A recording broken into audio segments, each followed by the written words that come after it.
వెనుకబడ్డ మన ఉత్తరాంధ్రకు సంబంధించి ఉద్యోగాలు ఉపాధి అవకాశాలు కల్పించడానికి ముందుకున్న లోకం మాధవ్ గారికి,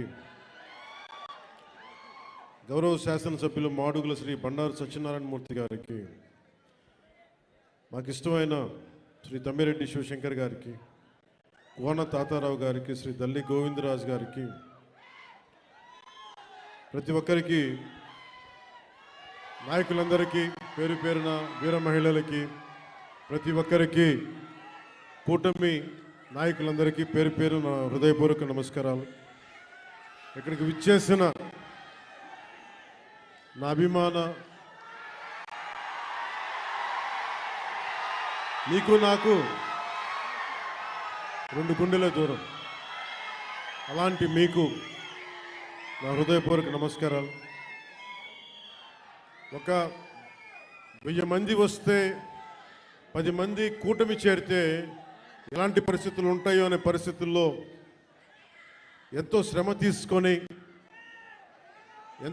తీసుకొని పోలీస్ అధికారులందరూ కూడా సహకరించినందుకు వారికి నా హృదయపూర్వక నమస్కారాలు చెప్పబోయే ముందు, మనకి ఈ వేదికనిచ్చిన vice chancellor Andhra university professor GP Rajasekhar గారికి నా హృదయపూర్వక ధన్యవాదాలు.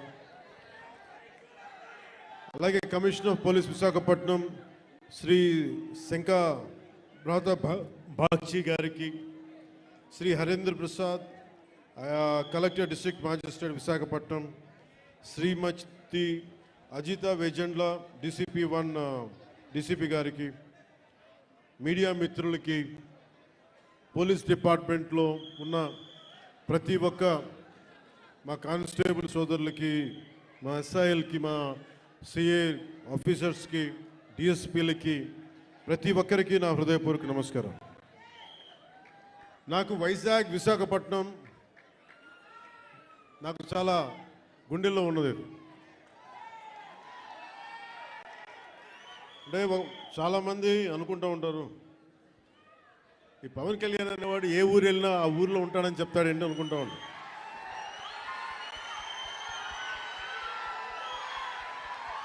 సత్యానంద్ గారు, అంటే నేను ఒక ప్రభుత్వ ఉద్యోగ కొడుకుని కదా, రకరకాల ట్రాన్స్ఫర్లు అవుతూ ఉంటాయి. ఇందాక సత్యానంద్ గారు చెప్పినట్టుగా నాకు విశాఖపట్నం తోటి నాకు పరిచయం ఏంటి అంటే, నాకు ఈరోజుకి గుర్తులేదు, 92లో నన్ను పిలిచారండి. 92 సత్యానంద్ గారు. అంటే నేను ఏమవ్వాలి అనుకునే పరిస్థితుల్లో చిరంజీవి గారు నన్ను, వీడి ఇంట్లో ఒకటి పాడైపోతున్నాడు, ఇంట్లోంచి బయటికి వెళ్ళేవాడు కదా. ఒక 16 ఏళ్ళ అమ్మాయిని ఎలా పిలుస్తారు ఇంట్లోంచి బయటికి వెళ్ళకుండా, నన్ను ఇంట్లో పెట్టేసేవాడు. నాకు వెళ్ళాలంటే ఇట్లా ఉండేవాడిని కదా. అప్పుడు అలాంటి నన్ను తీసుకెళ్ళి వీడికి ఏదో ఒకటి ఇంట్లోంచి పడేస్తే తప్ప వీడు ఏదో నేర్చుకోవడం చెప్పి ఆయన పిలిచి నన్ను విశాఖపట్నం పంపించారు. అలాగే విశాఖపట్నంతో నాకు పరిచయం. అలాగే మన ఉత్తరాంధ్ర ఆటపాట, బై బై ఏ బంగారు బాయి చెరువు కాడ బోరు,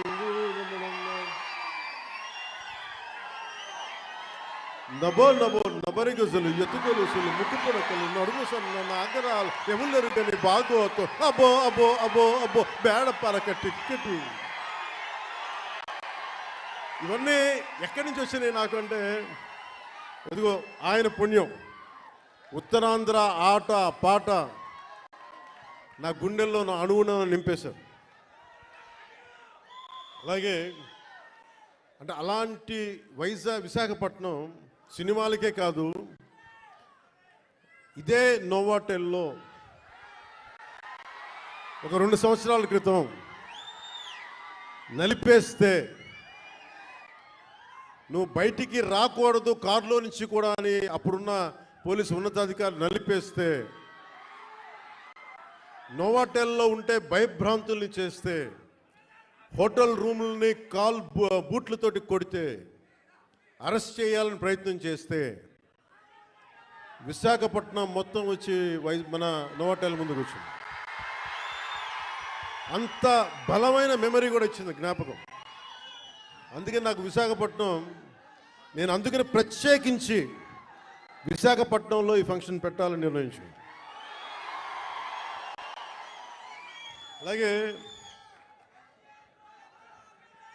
మాట వినాలాగండి. అలాగే మీకు తెలుసు, మనకి వకీల్ సాబ్ కానీ మిగతా ఏ హీరోస్ అయినా ఈరోజు ఉప ముఖ్యమంత్రిగా అంటే కూడా మీతోటి పవన్ కళ్యాణ్ అని మీకు ఇష్టమైన హీరోగానే మాట్లాడతాను ఈరోజు. అంటే అందరి హీరోల సినిమాలకి డబ్బులు 150 రూపాయలు 200 ఇస్తే పవన్ కళ్యాణ్ స్పెషల్ ఏంటంటే 10 రూపాయలు 15 రూపాయలు టికెట్ గత ప్రభుత్వంలో. అలాంటి పరిస్థితుల్లో కూడా భీమ్లా నాయక్ని ఘన విజయం చేసిన మీ అందరికీ ఈ రోజున సభాముఖంగా మీ అందరికీ ధన్యవాదాలు తెలియజేస్తున్నాను. యావత్తు తెలుగు ప్రజానీకానికి, ఆంధ్ర ప్రజానీకానికి, రాష్ట్రానికి. ఇలాంటి పరిస్థితుల్లో గౌరవ ముఖ్యమంత్రి శ్రీ నారా చంద్రబాబు నాయుడు గారి నాయకత్వంలో కూటమి ప్రభుత్వం ఏర్పాటు చేసిన తర్వాత సినిమాటోగ్రఫీ శాఖ జనసేన తీసుకున్నప్పటికీ కూడా ఇది మన ఇబ్బందిగా, అంటే మనం తీసుకోకూడదు అని చెప్పేసి ప్రత్యేకించి నేను గౌరవ ముఖ్యమంత్రి గారి ఆఫీస్కి పంపించాను. ఈ సినిమా టికెట్ రేట్ అందరికీ ఇచ్చినట్టుగానే ఇస్తే బాగుంటుంది, నిర్మాతలు నాకు చెప్పినప్పుడు నాకు సంబంధం లేదు, ఇది మీరు గౌరవ ముఖ్యమంత్రి శ్రీ చంద్రబాబు నాయుడు గారి టేబుల్ మీద పెట్టండి, ఆయన ఇస్తే తీసుకోండి, ఆయన ఎంత ఎన్ని రూపాయలు ఇస్తే అని తీసుకోండి, అంతకుమించి నేను ఒక్క మాట కూడా చెప్పనని చెప్పాను. సో అలాంటి పరిస్థితుల్లో గౌరవ ముఖ్యమంత్రి గారు ఈ సినిమాకి కావాల్సిన నాకేం ప్రత్యేకంగా ఏం చేయలేదు, కానీ అందరి హీరోలకి ఎలా చేశారో చేసినందుకు ప్రత్యేకంగా వారి మనస్ఫూర్తిగా మనందరి తరపున, మన అభిమానులందరి తరపున వారికి ఒక్కసారి బలమైన కరతాళ ధ్వనులతోటి కృతజ్ఞతలు తెలియజేద్దాం.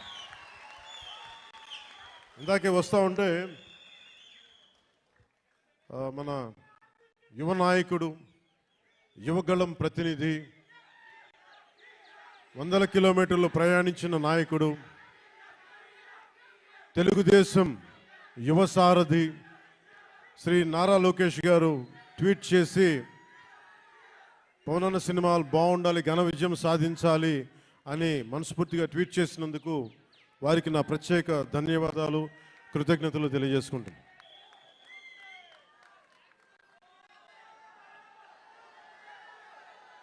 అలాగే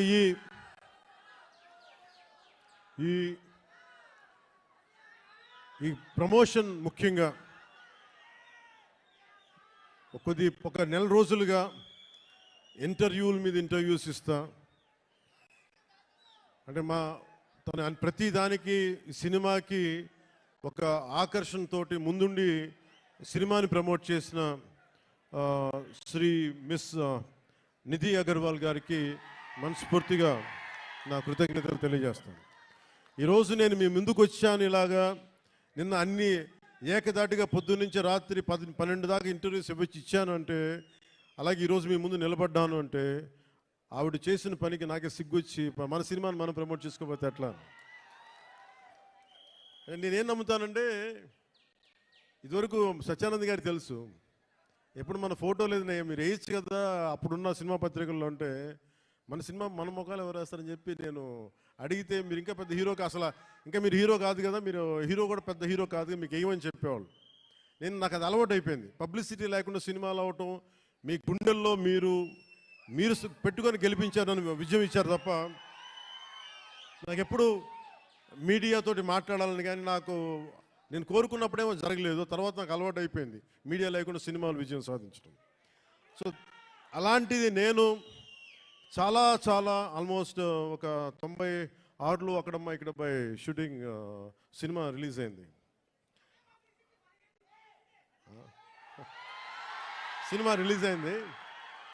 ఆ రోజు నుంచి ఈ రోజు దాకా ఎప్పుడు నేను చాలా ఏదో ఒక ఆడియో ఫంక్షన్ చేయడం, ఎందుకంటే నాకు సినిమాని మీరు చూడండి అని చెప్పడం నాకు చాలా సిగ్గుగా ఉంటుంది, ఇబ్బందిగా ఉంటుంది. అలాగే మిమ్మల్ని ఓటు వేయండి అని అడగడానికి ఎంత ఇబ్బంది పడుతుందో, అలాగే నా సినిమా చూడడానికి చెప్పడానికి కూడా చాలా ఇబ్బంది. అందుకని నేను ఎప్పుడు నాకు ఇవ్వడమే తెలుసు కానీ నాకు అడగడం నాకు తెలియదు. ఒక డోలీలకి వెళ్ళే గ్రామాలకి రోడ్లు వాళ్ళు అడగకుండా నేను వేయించగలను. మన ప్రత్యర్థులు మన తిట్టిన పార్టీ సర్పంచులకు కూడా సమానంగా డబ్బులు పంచగలను ప్రతి సర్పంచ్. సో నాకు ఇవ్వడమే తెలుసు కానీ అడగడం తెలియదు. కానీ నేను అడగక్కర్లా, మీరు ఇస్తారని నాకు తెలుసు. అలాంటిది cinema I love you to.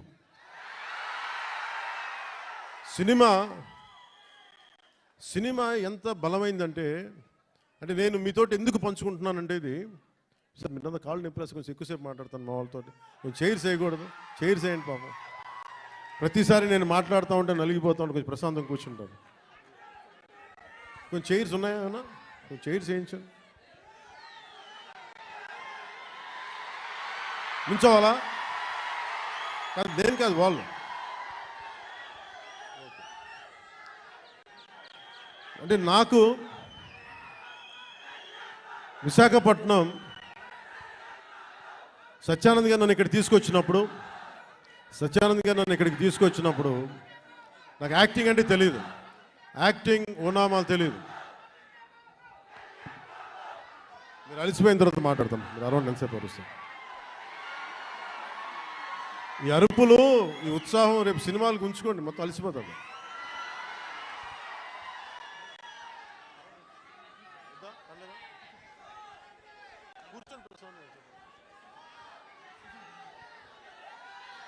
నేను మీతోటి నా అనుభవాలు పంచుకుంటాను. అంటే నేను మీరు ఇప్పుడులా కనిపించే సత్యానంద్ గారు నాకు పరిచయం అయ్యే టైంకి నాకు బయటికి 10 మంది మధ్యలోకి రావాలంటే చాలా ఇబ్బంది ఉండేది. రూమ్లోంచి బయటికి రావాలంటే సిగ్గుపడిపోయాడు, ధైర్యం ఉండేది కాదు. కానీ లోపల చాలా ఆలోచించేవాడిని. ఏదన్నా సరే బయటకు వచ్చి ఏదైనా మాట్లాడాలి, గొంతు పెగల్చాలి అంటే లోపల బిగుసుకుపోయేది, భయం వచ్చేది, గొంతంతా ఉండలు చుట్టుకుపోయేది.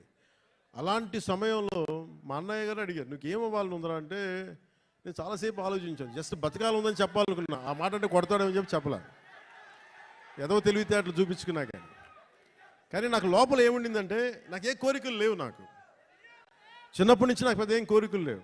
ఏదో మామూలుగా బతకడం తప్ప ఒక హీరో అవ్వాలనో లేదంటే సాధించాలనో లేదు. కానీ చిన్నప్పటి నుంచి ఉన్న ఒక్క మూల లక్షణం ఏంటంటే అన్యాయం జరిగితే ఎదురుదాడి చేయాలని ఉంటుంది.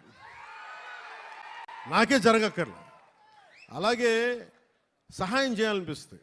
ఈ 2 లక్షణాలు తప్ప సినిమాలు చేద్దామని కానీ డబ్బులు సంపాదించాలని కానీ నాకు ఆలోచన లేదు. అలాంటి నాకు చదివేవాడిని. అలాంటి నాకు వీని ఇలా వదిలేస్తే ఎటు కాకుండా పోతాడని మా అన్నయ్య గారికి భయం వేస్తుందేమో. ఒక రోజున సత్యానంద్ గారిని పిలిపించి, ఆయన మంచుపల్లికి సినిమాలో ఆయన ఒక అసిస్టెంట్ డైరెక్టర్గా పనిచేస్తారంట. ఆయన పిలిపించి ఈయన ఢిల్లీ నేషనల్ స్కూల్ ఆఫ్ డ్రామాలో ఆయన అక్కడ చాలా పాల్గొని నేర్చుకుని ఆయన అలాంటి వ్యక్తిని తీసుకొచ్చి నాకు నన్ను ఆయనకి అప్పచెప్పి చేయమన్నారు. ఆయనకి నేను ఎంత ఇబ్బంది పెట్టేవాడిని అంటే, మీరు ఒకసారి రండి సత్యానంద్, మీ కష్టాలు చెప్తాను. ఇప్పుడు దాకా తెలియదు కదా ఎవరికి నేను ఆయన ఎలా ఇబ్బంది పెట్టేవాడిని. ఆయన వచ్చి కూర్చొని చాలా డైలాగులు చెప్పేవాళ్ళు. బాబు మీరు ఇలా చదవండి, ఇలా రాయండి అని చాలా పేపర్లు ఇచ్చేవాళ్ళు. నేను రూమ్లో తీసుకెళ్ళామండి. మనం ఒక పని చేద్దాం సార్, అలా బయటికి వెళ్తారండి అని చెప్పి, మా అన్నయ్య తిడతాడని చెప్పి బయటికి తీసుకెళ్ళి, సార్ రేపు చేద్దామండి, ఈరోజు కొంచెం అలవాటు చేసుకుందాం. మళ్ళీ ఈయన కూర్చోబెట్టి చాలా పెద్దగా మాట్లాడేస్తే నాకు సిగ్గు అనిపించేది, కొంచెం చెమటలు పట్టేసాయి. అలాంటి నెమ్మదికి ఈయన మభ్య పెడితే మెడ్రాస్లో, చెన్నైలో పని జరగట్లా. ఒక 1 నెల రోజులు చూశారు. ఈయనకి అర్థమైపోయింది, ఈయన ఇక్కడే ఉంచితే వీడు ఏ పని వీడు చెయ్యకపోగా నన్ను కూడా చెడగొట్టేస్తాను భయం వేసింది అనుకుంటా. ఆయన ఏమనేవాళ్ళు చూస్తూ ఉండేవాళ్ళు. సో నన్ను ఫైనల్గా ఏం చేశారంటే, మా అన్నయ్య చిరంజీవి గారికి ఏం చెప్పారంటే, తమ్ముడిని నేను విశాఖపట్నం తీసుకెళ్తానండి, అక్కడ కొంచెం నాకు టీం అంతా ఉంటుంది అని తీసుకెళ్ళి నన్ను ఇక్కడ పడేశారు. మధ్యలో పడేస్తే నేను ఈయనంటారు కూర్చోబెట్టి నడిచే డ్యాన్సులు చేసే ఇవంటే నాకు సిగ్గుతో చచ్చిపోయేవాడిని. ఎలారా వీళ్ళందరూ యాక్టర్స్ అవుతారు, ఎలారా వీళ్ళందరూ చేస్తారు అనుకునేవాడిని. మరి మెల్లిగా నా చేత కొంచెం సిగ్గు, చిన్న మ్యూజిక్ ఫస్ట్ నాకు నేర్పించిందల్లా ప్రారంభించింది సరస్వతి నమస్తుభ్యం అనే ఒక ప్రార్థనతోటి నాకు నా నటనా శిక్షణ మొదలైంది. అందుకే సరస్వతి దేవికి అండ్ నాకు ఈ రోజుకి గుర్తు, ఆయన సరస్వతి ప్రార్థన రోజు పొద్దున్నే చేయించి నాకు క్లాసెస్ పెట్టేవాళ్ళు, ప్రారంభించేవాళ్ళు.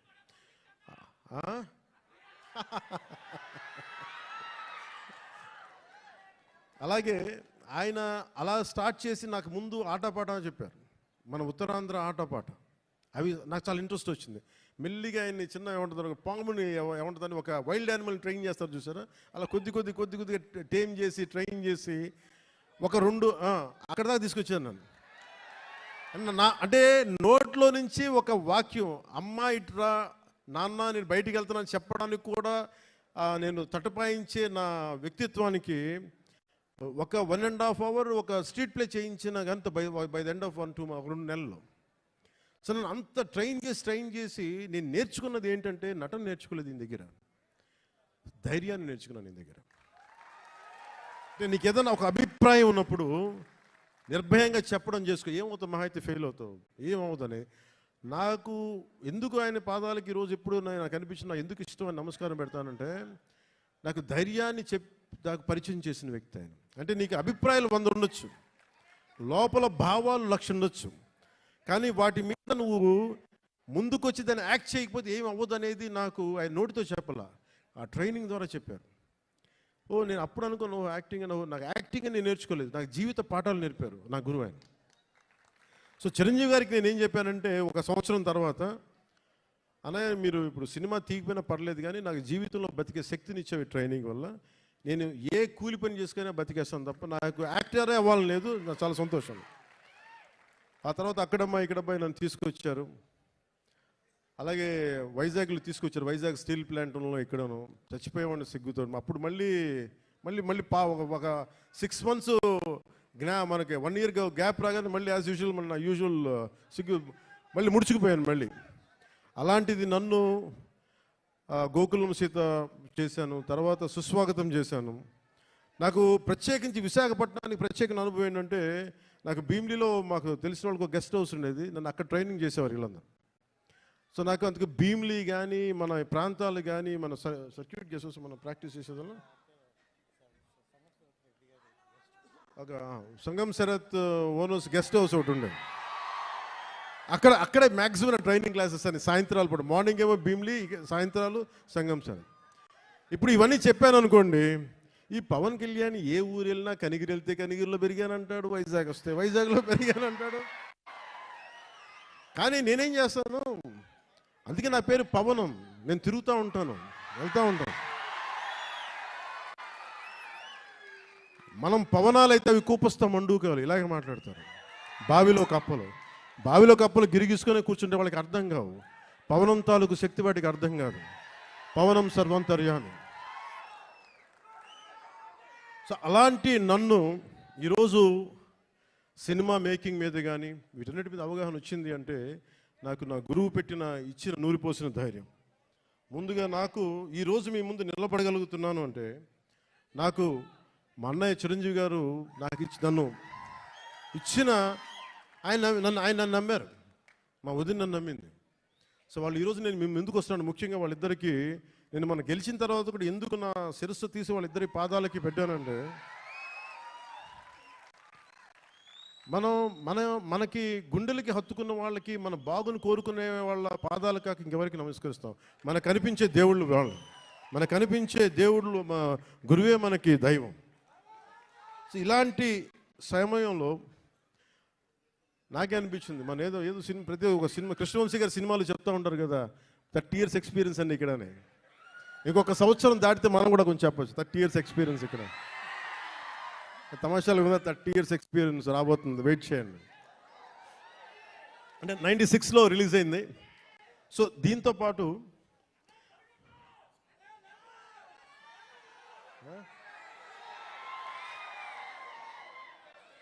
అలాంటి నాకు యాక్టింగే కష్టం అనుకుంటే, మళ్ళీ నా అవసరాలు అంటే నేను బాగా చదివేవాడిని, అంటే అందరిలాగా కాలేజీకి వెళ్ళలేదు, కానీ చాలా విపరీతమైన పుస్తక పఠనం ఉండేది. దాని ద్వారా నాకు ఏమనిపించిందంటే, మేధోశక్తి చాలా అవసరం.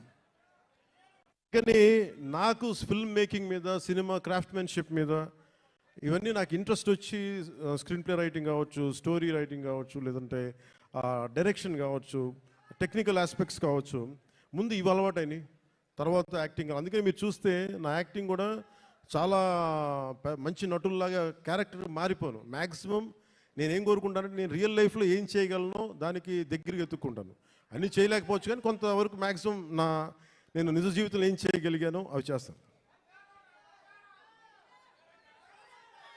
అలాగా ఈ సినిమాకి సంబంధించి బిగ్గెస్ట్ నాకు బ్లాక్ బస్టర్ ఇచ్చిన ఏఎం రత్నం గారు ఖుష్ అనే కోరికతోటి డైరెక్టర్ క్రిష్ గారు ఒక 2019 ఇప్పుడు 18 ఆ సమయంలో నాకు ఒక కథ చెప్పి, అది నేను 2019లో ఓడిపోయిన తర్వాత ఈ సినిమా ఒక్క నిమిషం ఇబ్బంది కొంచెం చాలు ప్లీజ్ సార్, అది వినాలి, మనవాడు చెప్తున్నాడు, అది వినాలండి.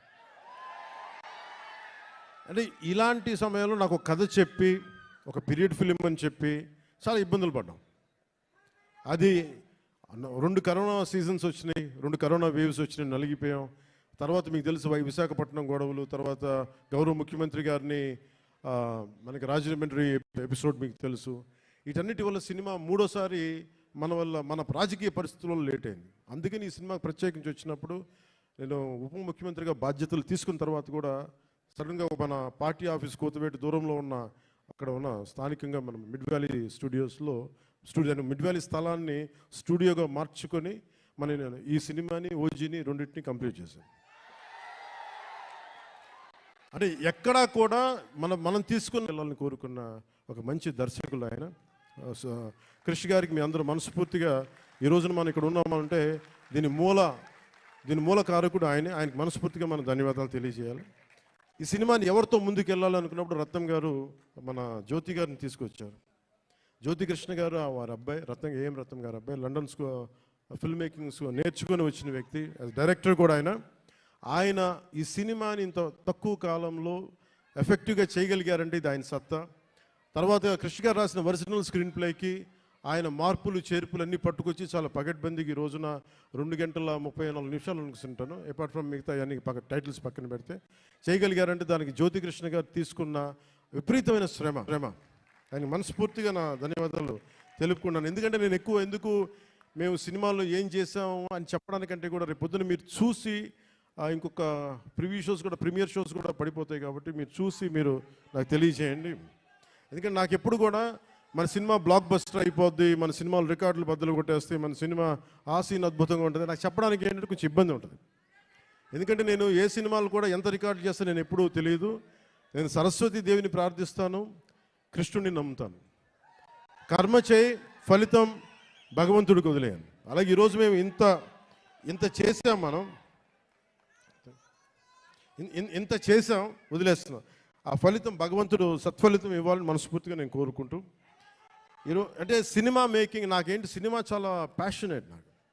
అలాగే నాకు ఈరోజు నేను ఒక టెరానికల్ అంటే ఒక నియంత్రణ పోకడలతో ఉన్న ఒక ప్రభుత్వాన్ని ఎదుర్కోగలిగామంటే ఆ శక్తి సంపద మీరిచ్చింది, నాకు సినిమానిచ్చింది. సో ముందుగా మీ అందరికీ నా ధన్యవాదాలు తెలుపుకుంటూ, అలాగే ఎగ్జిక్యూటివ్ ప్రొడ్యూసర్ దయాకర్ రావు గారికి, జ్యోతి కృష్ణ గారికి, మన డానిష్ గారికి, Jammu hails from Jammu and Kashmir and right you're from Jammu and Kashmir, right from Kashmir, you're from Kashmir. ఆయన అంటే భారతదేశం అంటే నేను చెప్పాను అంటే ఎంత ఇంట్రెస్టింగ్ ఉంటుందంటే film making. Nidhi Agarwal is from northern part of the India, he is from Kashmir. మేమేమో ఇక్కడి నుంచి వస్తాం. అలా ఒక్కొక్క యాక్టర్ని తీసుకుని కొంతమంది విదేశాల నుంచి వచ్చారు. అంటే ఫిల్మ్ మేకింగ్ సినిమా అనేది దీనికి కులం లేదు, మతం ఉండదు, race, religion, region, linguistic barriers ఏముండవు. మేమందరం కూర్చొని దేనికి పనిచేస్తామంటే మీకు ఆనందం కలిగించాలి. ఒక బలమైన కథ చెప్పేటప్పుడు మీరు థియేటర్లో కూర్చొని ఇలా కొట్టి బాగుంది ఆహా అనిపించాలి, దానికోసం ఒక ప్రయత్నం చేస్తాం అందరం. నేనంటే కదా ఏ హీరో అయినా సరే, ఏ ఫిల్మ్ మేకర్ అయినా సరే, ఇలాంటి మేమందరం కష్టపడుతున్నప్పుడు నాకు చాలాసార్లు అనిపించేది సినిమా సరిగ్గా రూపుదిద్దుకుంటుందా, ఎట్లా ఉందో ఇప్పుడు ఒక భయం ఉండేది నాకు. కానీ ఎప్పటికప్పుడు ఒక చిన్న ట్రైలర్ రిలీజ్ చేసి కృషి గారు దాని మ్యూజిక్ నాకు ఎప్పుడు ఒక జీవాన్ని పోసేది. ఈ రోజున సినిమాని ఇంత బలంగా మనం ఒక బలమైన పాజిటివ్ నోట్ ఉంది అంటే ఈ సినిమాకి నాలాంటి హీరో కంటే వీళ్ళందరికంటే కూడా దీన్ని నమ్మిన వ్యక్తి academy Oscar winner Shri Keeravani గారు, ఎంఎం కీరవాణి గారు. అంటే ఆయన కనుక సినిమాకి డైరెక్షన్ లేకపోతే ఈ సినిమా ఇంత అద్భుతంగా వస్తా నాకైతే సందేహం. ఆయన లేకపోతే, కీరవాణి గారు లేకపోతే హరిహర వీరమల్లు అనే సినిమా లేదు. మేము ఎంత గొప్ప కథ చేసినప్పటికీ, మేము ఎంత బాగా నేను యాక్ట్ చేసినప్పటికీ, దాన్ని ఆ ఎమోషన్స్ని సరిసమానంగా దాన్ని ముందుకు తీసుకెళ్ళగలిగే నేపథ్య సంగీతం కానీ సాంగ్స్ కానీ లేకపోతే అది దానికి ఆ శక్తి సరిపోదు. అలాంటిది ఆయన ఇలాంటి మన అలాంటి ఒక ఆస్కర్ అవార్డు గ్రహీత మన విశాఖపట్నంకి వచ్చి, లేదంటే మన హైదరాబాద్కి వచ్చి అక్కడ శిల్పకళ వేదిక కావచ్చు, ఇక్కడ మన ఈ వేదిక కావచ్చు, ఇక్కడికి వచ్చి చేస్తున్నారంటే ఒక అకాడమీ అవార్డు విన్నర్ మన దగ్గరికి వచ్చి మన ఆడిటోరియంస్లో కూర్చున్నాడు. అది మనందరం చేసుకున్న అదృష్టం, మన భారతదేశం చేసుకున్న అదృష్టం. అంటే మాకు తెలుగు పాట అది నాటు కదా, నాటు అని చెప్పి ఒక పాట కొడితే దానికి ఆస్కార్ వస్తుందా అని మనం ఎవరైనా సరే జ్యోతిష్యం చెప్తే నమ్ముతాం. బట్ కానీ దాని శక్తి రాజమౌళి గారు లాంటి దర్శకులు కావచ్చు, దాన్ని తీసుకెళ్ళిన రామ్ చరణ్ గారు, జూనియర్ ఎన్టీఆర్ గారు కావచ్చు, అంటే ఇంతమంది కలయికతోటి వాళ్ళందరూ బలంగా వేయగలిగారంటే మనం సంగీత దర్శకుడు అనేవాడు బలమైన అసలు రక్తి కట్టించగలిగే సంగీతాన్ని ఇవ్వలేకపోతే దానికి చంద్రబోస్ గారు లాంటి ఒక లిరికల్ రైటర్ దానికి సరైన లిరిక్స్ అందించకపోతే అది ముందుకెళ్ళదు. అలాంటిది మనకి ఇద్దరు ఆస్కర్ విన్నర్స్ ఉన్నారు. వాళ్ళని చంద్రబోస్, దదోబని శ్రీ ఎంఎం కీరవాణి గారు. మనందరం కూడా చాలా చాలా ఒక తెలుగువాడిగా కాదు, ఒక భారతీయుడిగా మనందరం చాలా గర్వపడాల్సిన విషయం. సో అలాంటి దర్శకులు, సంగీత దర్శకులు మన హరిహర వీరమల్లుకి నిన్న రాత్రి చూశాను మొత్తం, కొంచెం అన్ని నేను రీల్స్ టెస్ట్ చేస్తాను ఫస్ట్ టైం చాలా సంవత్సరాల తర్వాత. ఖుషి తర్వాత మళ్ళీ నేను ప్రతి రీల్ చూడడం, ఎందుకంటే నేను సడన్గా డబ్బింగ్ తర్వాత సినిమాలు చూడండి, నాకు భయం సినిమాలు చూడాలంటే. ఇందులో డైలాగులు ఉండవు, యాక్షనే ఉంటుంది. ధర్మం జోలికి వస్తే తాట తీసేస్తామనే ఉంటుంది తప్ప. ఏం తల్లి బాగున్నావా? గుర్తుంది, మన ఆఫీస్లో కలిసాము. అవును గుర్తుంది.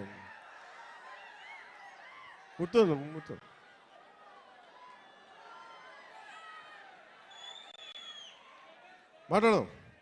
ఈతమాను ఇల్లు కాదు, తాటిమాను తావు కాదు, తగిలినోడు మొగుడు కాదు, తగరము బంగారు కాదు. అంటే ఇది మన ఉత్తరాంధ్రాదికి చాలా దగ్గరగా ఉంటుంది. అందుకే నా చేత పాడించారు అనుకుంటా బహుశా కీరవాణి గారు. ఇలాంటి మన కీరవాణి గారు నేను చాలా సంవత్సరాల తర్వాత, ఖుషి తర్వాత, బాబు నువ్వు ఒక్కడే ఎక్కువ డిస్టర్బ్ చేస్తున్నావు, ఆగమ్మ ఒక్క నిమిషం చాలు, చాలు ఓకే చాలు. చాలా సంవత్సరాల తర్వాత, ఖుషి తర్వాత ఈ సన్నివేశం, ఇది రెండు భాగాల సినిమా అయింది. ఆఖరి భాగం, ఈ ఫస్ట్ పార్ట్ ఎలా ఎండ్ చేయాలి అని అనుకున్నప్పుడు ఇది హిస్టరీ మనందరికీ అర్థం కావాలి. నేను నిన్న నుంచి ఇంటర్వ్యూస్ ఇస్తుంటే మీరందరూ కొద్దిమంది చూసే ఉంటారు. మీరందరూ చూస్తే నేను ప్రామినెంట్గా చెప్తుంది, ఈ సినిమా మీకు ఏమి ఇస్తుంది, ఎలాంటి అనుభవం ఇస్తుంది, ఏం చూడాలి, ఏం చెప్పాలనుకుంటున్నారు ఈ సినిమా అంటే. నాకు cinema is a purely entertainment. నేను డబ్బులు తీసుకొని సినిమాకి వెళ్తే నాకు ఎంటర్టైన్ చేయాలి. నేనే నమ్ముతానంటే నా సినిమాని ఎడ్యుటైన్ చేయాలి అనుకుంటాను. ఎడ్యుటేషన్ అంటే మనల్ని ఎడ్యుకేట్ చేయాలి, మనల్ని ఎంటర్టైన్ కూడా చేయాలి. నేను అలాంటి సినిమాలు ఇష్టపడతాను. సో నా సినిమాలు ఎంతో కొంత నాకున్న ఆలోచన ప్రాసెస్ని బెటర్ చేయాలి. అలాంటి పరిస్థితుల్లో నాకు కృషి గారు చెప్పిన కథ ఏంటంటే, మన కృష్ణానది తీరంలో దొరికిన మనకి వజ్రాల గనులు ఉన్నాయి ప్రపంచంలో. అప్పుడు ఇంకా వజ్రాల గనులు కనుగొనల. అలాంటి టైంలో మన కృష్ణానది తీరం కొల్లూరులో ఉన్న, మన మంగళగిరి దగ్గరలో ఉన్న ఒక 60-70 కిలోమీటర్ల దూరంలో ఉన్న కొల్లూరులో దొరికిన ఒక వజ్రం కోహినూర్. ఆ కోహినూర్ని గోల్కొండ నవాబ్ కులీ కుతుబ్ షా చేతికి వెళ్తే అది అక్కడి నుంచి మొఘలాయిల చేతికి వెళ్ళి ఆ తర్వాత ఇప్పుడు అది లండన్ మ్యూజియంలో ఉంది. సో నాకు నచ్చిన ఐడియా ఏంటంటే కోహినూర్ని దొంగిలించడం. కోహినూర్ ఎవరి చేతిలో ఉంది? కోహినూర్ పీకాక్ త్రోన్ మీద ఉంటుంది, నెమలి సింహాసనం మీద ఉంటుంది. ఆ నెమలి సింహాసనం మీద ఎవరు కూర్చొని ఉన్నారు? కంటకుడైన పాలకుడు, ఒక కంటకుడైన పాలకుడు ఔరంగజేబ్ కూర్చొని ఉన్నాడు. అలాంటి ప్రజాకంటకుడు దుర్మార్గుడు అయిన ఔరంగజేబ్ కూర్చున్న నెమలి సింహాసనం పైన ఉన్న ఆ కోహినూర్ వజ్రాన్ని దొంగిలించాలి, అది తిరిగి వెనక్కి తీసుకురావాలి అని కుతుబ్ షా ఆదేశించినప్పుడు ఈ సినిమా పరిస్థితుల్లో హరిహర వీరమల్లకి ఒక కల్పిత పాత్రకి ఇక్కడి నుంచి మొదలు పెడతాడు. ఇది ఇక్కడి నుంచి హైదరాబాద్ గోల్కొండకు పోతుంది, చార్మినార్లో కొన్ని సంఘటనలు జరుగుతాయి, అది అక్కడి నుంచి ఢిల్లీ దాకా పోతుంది. ఢిల్లీ ఈ మొదటి భాగం ఎక్కడ ఆగుతుందంటే ఢిల్లీ కోటకి, ఎర్రకోటకి వెళ్ళబోయే ముందు ఎట్లాగైతేనూ చివరి దాకా వెళ్ళాడు, ఎక్కడ అతను ఔరంగజేబ్ కలుసుకున్నారా లేదా అనేది, ఎలా ఎదుర్కొన్నారు, తర్వాత ఏం జరిగింది అనేది సెకండ్ పార్ట్. సో ఈ సినిమా ఏం చేయగలదు మనం అనుకుంటే, నేను ఎప్పుడు కూడా చాలామంది సనాతన ధర్మం అంటే, సనాతన ధర్మం అంటే ఇది నాట్ అగేన్స్ట్ ఎనీ రిలీజన్. సనాతన Dharma is not against Christianity. సనాతన Dharma is not against Islam. Sanatana Dharma is something which unites us all. అందరిని కలుపుకు తీసుకెళ్ళాడు. కానీ అలాంటి సనాతన ధర్మం అంటే మీరు చెప్పండి, అలాంటి సనాతన ధర్మాన్ని అంటే ఇమాజిన్, ఔరంగజేబ్ లాంటి పాలకుడు పరిపాలించే సమయంలో మనం ఊహించుకోగలమా ఒక రోజున ఇదే భారత వనిలో, ఇదే భారత నాడులో నువ్వు హిందువుగా ఉండాలంటే జిజియా ట్యాక్స్ పే చేయాలి అని? అలాంటి సందర్భాలు ఉన్నాయి మనకి. నేనేమంటే I'm not against any kings, I'm not against Aurangzeb, I'm not against any Mughal ruler. నేనేమంటే తప్పులు జరిగినప్పుడు అన్ని సమానంగా తెలియజేయాలి. మనకి చాళుక్యుల గురించి తెలుసా, మనకి పాండ్య రాజుల గురించి తెలుసా, విజయనగర రాయలు మన రాజ్యం గురించి తెలుసా, మనకి మన హిస్టరీ బుక్స్లో more about Mughals and less about other Kings. So ఈ సినిమా ఏం ఎక్స్పోజ్ చేస్తుంది అంటే, ఈ సినిమా ఈ ప్రాసెస్లో, కోహినూర్ని తెచ్చే ప్రాసెస్లో హీరోకి జరిగే కొన్ని సంఘటనలు ఏం జరుగుతాయి అంటే, జిజియా ట్యాక్స్ పే చేయడం. నువ్వు హిందూగా వెళ్ళాలి అంటే నువ్వు పన్ను కట్టాలి. సో పన్ను ఆ కట్టే సమయంలో that is the action episode ఉంటుంది. అంటే ఒక రిలక్టెంట్ వారియర్, యుద్ధంలో పాల్గొనాలని లేదు వాడికి, ఎదుర్కోవాలని లేదు, తన బతుకు తన బతకాలనుకునేవాడు. అలాంటి వ్యక్తికి ఎలాంటి పరిస్థితులు వచ్చినా ఎలా తిరగబడ్డాడు, ఆ కోహినూర్ వజ్రం వెళ్ళే ప్రాసెస్లో ఏమేమి జరిగినాయి, అది బేసిక్గా ఈ ఫస్ట్ పార్ట్ కథాంశం.